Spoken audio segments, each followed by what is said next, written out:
ABC's World News Tonight is coming up next. We'll all be back with more news tonight on News 2 at 6. We'll see you at 6.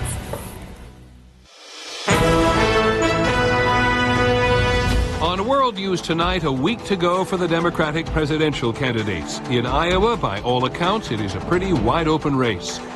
The challenge to President Bush from his former Treasury Secretary about plans to invade Iraq. The president avoids the subject today. A handful of gun stores which sell the guns used in many crimes and are not very often disciplined. We'll take a closer look. And the latest fraud in healthcare. Benefits you pay for and never get.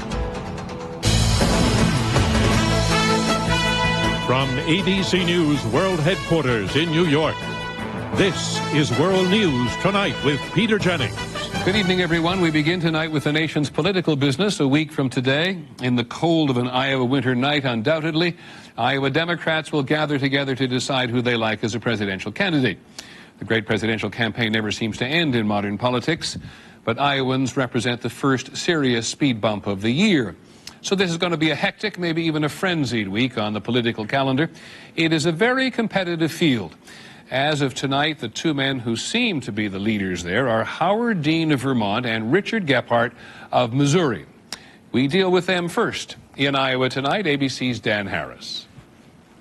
Today, after days of withering attacks, verbal missteps, and flat poll numbers, Howard Dean said he was striking back. He called his rivals Washington politicians who have failed to stand up to President Bush on issues such as Iraq and education reform. I'm going after everybody because I'm tired of being the pincushion here. And so you do that to me long enough, and eventually I'm going to respond, and I am now. The renewed vigor comes as Dean, a one-time long shot, has been showing signs of strain under the scrutiny a frontrunner always gets. And it just makes me furious. His temper flared when a long-winded elderly man asked him to stop, quote, mean-mouthing President Bush. You sit down. You've had your say, and now I'm going to have my say. And by his own admission, he did not respond well enough when attacked during this debate last night. So under your administration, you have a senior member of your cabinet that was black or brown? We had a senior member of my staff on my fifth floor. No, we did not. Okay, there were none of the six members. Dean is locked in a tight race here in Iowa with Congressman Dick Gephardt, who's been hitting Dean on everything from trade to health care. I don't agree with his belief that Medicare was the worst federal program ever, which is what he said. We just don't agree. Gephardt is from nearby Missouri. He won Iowa when he ran for president in 1988. The Iowa caucuses are a must-win for Dick Gephardt. He won them in '88. He has said he has to win them this time. Despite the clear importance of winning here in Iowa, today Dick Gephardt actually left the state. He went off to campaign on the east and west coasts.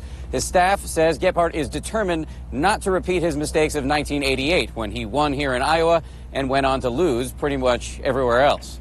Peter? Thank you very much, Dan. Dan Harris in Iowa tonight. Two other candidates with traction in the state are Senators John Edwards and John Kerry.